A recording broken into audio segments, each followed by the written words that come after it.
Good morning! So, ayan ang aming asong injured. O, yung isang paa niya, hindi niya may galaw. O, ayan. O. Kasi nahulugan ng martilyo. Nagkukumpuni si Chris ng bahay ng kapitbahay. Nasa baba siya nagtulog. So, nahulog yung martilyo. Hindi sinasadya. Ayun. Baho! Okay na ka? Okay na ka? Hindi pa ko okay, ay. O, sakit pa kayo na. O, di pa matunog. Wala mo tamba na. Bulan na mo tamba yung tiil ha. Ito na ko mo tiil. Uy, kayo, tiil. Ayan.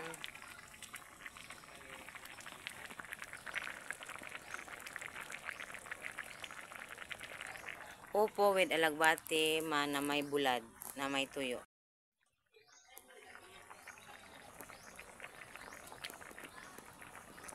May sabaw-sabaw para sa ating Lolo Oreg. Kasi hindi na yun makakaalis ng kama niya. Nanghihina na talaga siya. Pag mag-ulan kami, basta may ulan, may ganito kaming senaryo. Pinatakipan. Ito din, kahit sira na yung TV, kahit hindi na pwede, yung TV sira din. Tinatakipan yan. Pero pag lumakas talaga ang ulan, ang takip dito ay cellophane. So, ganyan kami. Pati kwarto namin, yung tulugan namin, ano din, tinatakipan kasi medyo tulo. May trabaho sana kami ngayon. Tapos umulan na, wala na, hindi nakatrabaho.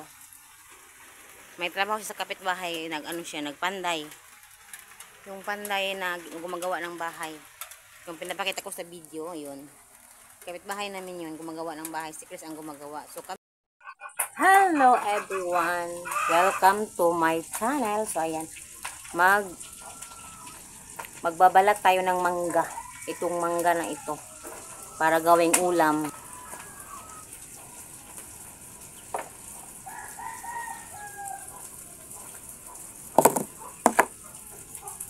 So, ayan. Basa pa ang aking buhok. Umulan kaninang umaga. After ng ulan, ay naglaba ako. Tapos, yun. Pagtapos maglaba, sinampay. Tapos naligo. Tapos nagluto. Kasi si Chris nagtrabaho. Si Dodong nag-aaral sa school. Pero ngayon, umuwi na si Dodong kasi half day lang sila. So, ito ang aking uulam. Wala kaming ulam today is si Chris nagtatrabaho pero kumakain siya ng kamote at saging. So, hindi siya kumakain ngayon ng tanghalian. Alauna na. At ayan, oh. You see? Bulad. Bulad at mangga. Ayan. Bulad at mangga. Bulad at mangga. Siguro alam niyo itong mangga na ito, di ba? Kulay, apple. Apple, mango. So, ito ang uulamin ko ngayon. Pati si Chris. Mamaya kakain na yun. So, ayun. Si Lolo Oreg, huwag kayong mag-alala, hindi ko na masyadong sinasali sa video dahil si Dudong ang nagpapakain lagi sa kanya doon, naghatid ng pagkain. Tapos, basta, hindi na siya makaalis sa kama niya, nandun sa kama na lang siya. Ito rin ng dati na makalabas, hindi na. Sa kama lang talaga siya, sa loob ng niya. Doon na siya magpupupo. So, ayun. Minsan nandun, minsan ngayon wala na namang short pan. Ayaw na niya mag short pan. Hindi ko alam. Pero okay pa naman siya, kumakain pa naman siya. Kaya ng umaga nga, hindi ko na siya ginagatas ngayon kasi nung ginagatas siya ng Bear Brand, nagtatai siya. So, yung bird tray okay naman siya.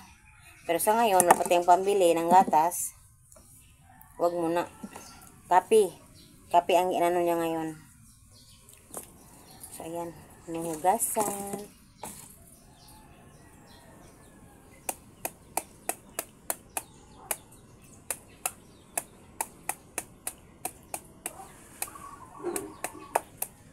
Mga puno namin dito, hindi apple mango, yung mga ordinaryong mangga.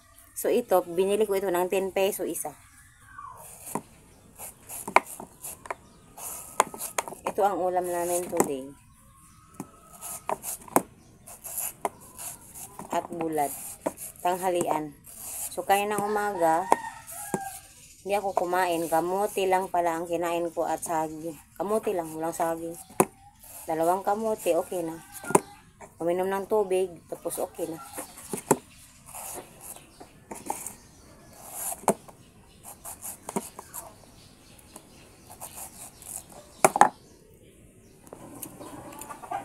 So, let's eat. Walang sausawan. Maalat ang bulad.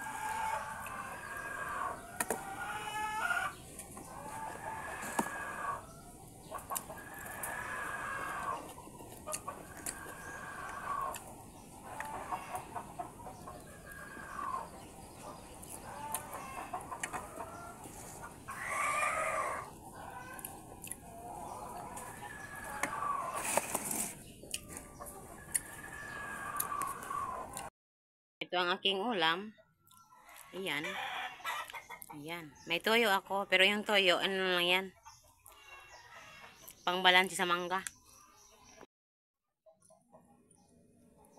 Kain tayo.